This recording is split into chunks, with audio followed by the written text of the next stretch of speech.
De quoi je me mêle sur rmc.fr et 01net TV. François Sorel. Bonjour à tous, nous sommes le 18 décembre 2015 et c'est parti pour De quoi je me mêle, toute l'actualité des nouvelles techno. Merci d'être là. Avec au menu tout à l'heure Victor Jakimovic et sa sélection de cadeaux high-tech et avec entre autres une enceinte Bluetooth tête de mort. Et puis aussi une petite surprise, Victor sera déguisé en Papa Noël, vous me l'avez demandé sur Twitter. Eh bien, votre vœu sera exaucé. On retrouvera aussi tout à l'heure Jean-Sébastien Zanqui. Comme on est en pleine période de cadeaux de Noël, on va vous donner 7 idées de cadeaux high-tech à moins de 50 € et vous verrez, il y a vraiment des trucs sympas. Mon Twitter F Sorel, la page Facebook de quoi je me mêle, vous cliquez sur j'aime bien sûr. Je remercie Jérôme, Giliberto et Florian Bourfoton qui réalisent ce De quoi je me mêle. Dispo en version audio sur rmc.fr, en vidéo sur 01net TV. Soyez les bienvenus. De quoi je me mêle sur rmc.fr et 01net TV. Et petite info, il n'y aura pas de quoi je me mêle le 25 décembre, le 1er janvier. Bah oui, voilà, on va un petit peu se reposer, mais on sera prêt, dispo et au CES de Las Vegas le 8 avec un De quoi je me mêle spécial, donc Consumer Electronic Show. Mais d'ici là, Christophe Joliet là. Bonjour Christophe. Bonjour François. Rédacteur en chef de Metro News. On va jeter un œil sur toute l'actualité high-tech avec lui dans un instant. Et puis, évidemment, Jean-Marie Portal. Bonjour Jean-Marie. Bonjour François. Avec le 01net, l'un des derniers de l'année. Je pense que c'est d'ailleurs le dernier, non ? Eh bien écoutez, sachant qu'il va jusqu'au 5 janvier, comme c'est marqué sur la Voilà. couverture, C'est comme le port-salut, c'est écrit dessus. vous êtes perspicace. Diviser votre facture télécom par 4, c'est justement le sujet que nous allons aborder dans quelques minutes avec Jean-Marie Portal. Mais on va commencer, Christophe, par des rumeurs concernant le nouvel iPhone. Ça y est, écoutez, janvier arrive, c'est normal, on commence à en avoir. Voilà. Et c'est une info qui est donnée par Tech Insider, le site américain, qui semblerait intéressante. Apple aurait déposé un brevet qui permettrait de rendre le prochain iPhone totalement étanche. Alors moi, je trouve ça vraiment génial comme idée. Certains se sont prêtés à l'exercice de plonger l'iPhone dans un liquide, dans de l'eau en l'occurrence, pendant un temps donné. Il a plutôt bien résisté. Oui. Ceci étant dit, il n'est pas étanche, il n'est pas conçu pour. Ils auraient développé le projet d'une résine qui se reconstituerait automatiquement. Par exemple, quand vous allez brancher votre iPhone, vous le débranchez et la résine remplit l'espace de la prise en question comme une enveloppe en fait. Ah oui, une espèce d'élastomère. Oui. Et moi je trouve que c'est vraiment intéressant. Ça existe en matière de pneumatiques par exemple. Il y a des pneumatiques comme ça, quand vous avez une crevaison dedans, il y a une résine qui automatiquement bouche le trou de la crevaison. Et ben c'est un peu la même idée. Et je trouve que c'est vraiment, ça donne envie. Voilà. D'accord. Alors, pour l'instant, on n'en s'égare plus et ça n'est que de la rumeur. Alors vous savez qu'il y a une différence d'étanchéité entre l'iPhone 6 et l'iPhone 6S.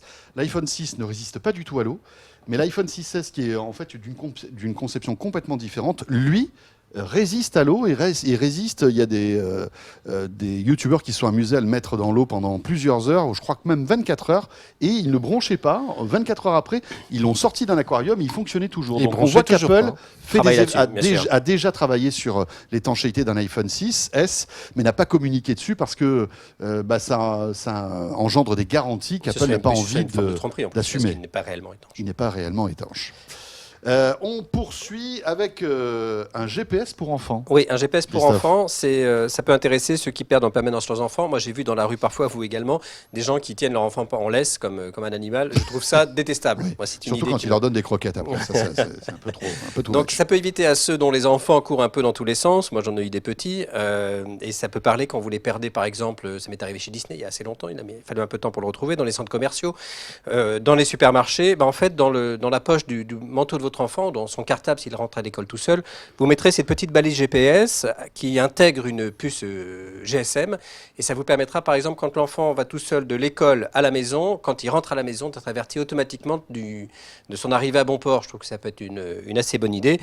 Également, quand vous le perdez de vue dans un endroit assez grand, genre un centre commercial, vous pourrez le localiser et permettre de le retrouver. Je trouve que ça peut être pas mal pour les enfants en bas âge, effectivement, qui partent assez vite. Parfois, il suffit d'un quart de seconde, on se retourne et Bien sûr. Et oui. ils ont disparu. Surtout qu'ils sont de petite taille, donc c'est ça. On est dans des mouvements de foule, on les voit plus. Donc je trouve que c'est une bonne idée. Ça coûte 99 €. C'est un produit qui s'appelle Kids de Winect. C'est une boîte française qui est à l'origine de ça.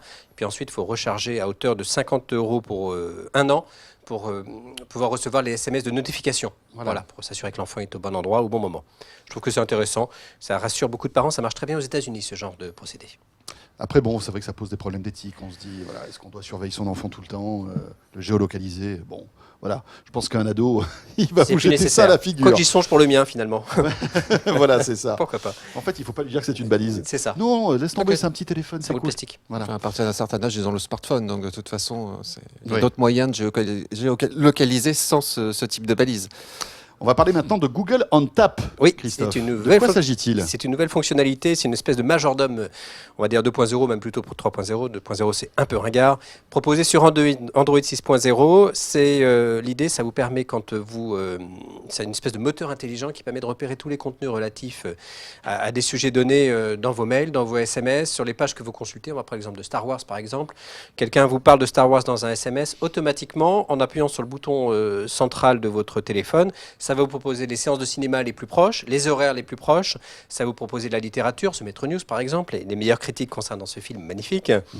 Ça vous permet également... Je l'ai pas encore vu et j'en peux plus là. Il faut absolument que j'aille le voir, hein, Star Wars. Allez-y, il paraît que c'est pas mal. Ouais, il paraît. Également, si vous regardez quelque chose sur la nouvelle coupe de cheveux de la chanteuse Adele, par exemple, qui fait beaucoup de buzz, beaucoup de gens réagissent à ce sujet quand même très important, eh bien, ça va automatiquement proposer d'écouter son dernier morceau, son dernier album ou autre, et ce, sans quitter l'application sur laquelle vous êtes. Et ça, je trouve que c'est quand même pas mal, ça marche assez bien. C'est disponible sous Android Marshmallow, via l'application Google ou depuis le moteur de recherche de Google, exclusivement. Parfait. On va parler maintenant de photographie d'intelligence artificielle. Oui, tout à fait. C'est le MIT aux États-Unis qui a développé un algorithme vraiment bien fichu qui s'appelle MemNet. En clair, ça permet de savoir dans quelle proportion et sur la base de quoi les photos que vous prenez ou vous regardez ont capacité à être mémorisées. On sait que les visages se mémorisent mieux que les paysages, par exemple. C'est-à-dire que votre œil accroche sur des éléments saillants au sein du visuel. Regardez sur cette appli, je l'ai utilisée juste avant de venir ici. J'ai chargé quelques visuels et vous verrez sur la base des couleurs si oui ou non elle est mémorisable et dans quelle proportion et sur la base de quoi au sein de la photo. Pour y parvenir, le MIT a scanné plus de 60 000 images. Ils ont fait des tests auprès de 5000 volontaires et ils ont recoupé les images en question avec les tests faits auprès des volontaires pour aboutir à cette base de données. C'est assez intuitif, c'est assez rigolo et l'intérêt c'est de travailler sur la mémorisation en fait. C'est vraiment de la recherche, le MIT c'est quand même très sérieux Bien sûr. et je trouve que c'est vraiment pas mal. Voilà, jetez un petit coup d'œil. Parfait. Et on va terminer toujours dans le domaine de la photo avec un petit record. Un record du monde, ouais, on peut dire un record minuscule mais absolument immense, puisque c'est la photo la plus petite du monde qui était rendue visible, une photo couleur. Elle représente 3 petits poissons clowns en train de pique-niquer sur une anémone de mer. Elle a été classée au Guinness des records, donc un record reconnu, et c'est la plus petite image en couleur jamais imprimée de toute l'histoire de la photographie. Ça fait 1 pixel, en clair, c'est 80 micromètres de large pour 115 micromètres de longueur. C'est-à-dire qu'on le voit à l'œil nu, on voit rien. Voilà, on voit rien. Pour l'avoir, il faut avoir un microscope. D'ailleurs, c'est comme ça que ça a été fait. Oui, c'est l'école Pour tous ceux qui polytechnique. sont avec nous en vidéo, ils voient la photo, donc c'est une photo qui a été grossie des milliers de fois. Quoi. Voilà, c'est ça. Et ben, c'est un pixel. Hein. C'est l'école polytechnique fédérale de Zurich qui a développé ça. L'idée, c'est de montrer les capacités, les performances en HD, en ultra HD. On parle des télé 8K désormais, parce que la 4K commence à rentrer, à s'installer, on va dire, tout doucement dans les salons français. Oui. Voilà. Donc c'est une prouesse technologique, une prouesse technique. C'est une occasion aussi de faire parler d'eux, évidemment. Parfait, merci beaucoup Christophe Joly, Merci à vous. rédacteur en chef de Metro News. Allez, on jette un œil sur le 01net Mag de cette semaine. On va parler de forfait mobile, d'abonnement Internet aussi. C'est votre gros dossier. Hein. Il y a combien de pages là?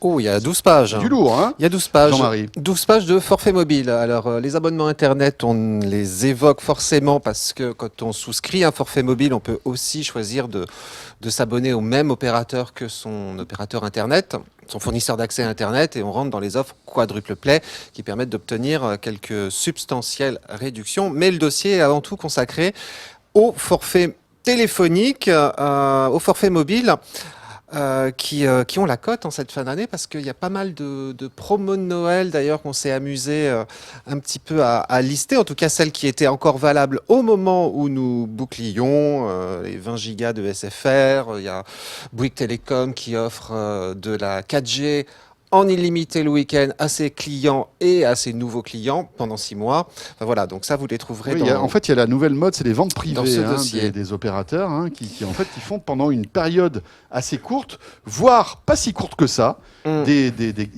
ils cassent les prix en fait de leurs abonnements. Alors, sauf que Bouygues, c'est pas une vente privée. On parlait d'SFR mais et de par Free, contre, Free, effectivement, Free qui casse son forfait à 50 gigas, qui l'a passé en vente privée à 3,99, quelque chose comme ça, Alors, 4 euros. Ce qui est amusant, c'est qu'SFR a réagi 24 heures après en proposant pour le même prix à peu près le même forfait. Donc c'est vrai qu'on voit qu'il y a Il y a une vraie une compétition. vraie compétition et c'est tout bénef pour nous. En fait. Et c'est tout bénef pour le consommateur. Vous vous rendez compte, 4 euros pour de l'illimité, 20 ou 50 gigas de data, c'est dingue, quoi. Voilà, alors, ceci étant dit, après, tout dépend ce qu'on cherche aussi comme forfait mobile. Donc nous, on a découpé un peu notre dossier avec, d'une part, les forfaits illimités qui font enfin sauter le plafond des données, puisque Free Mobile, c'est vrai, avec ses 50 gigas, je ne sais pas qui réussit d'ailleurs à utiliser les 50 gigas de Free Mobile, mais avec les 50 gigas à donner le ton.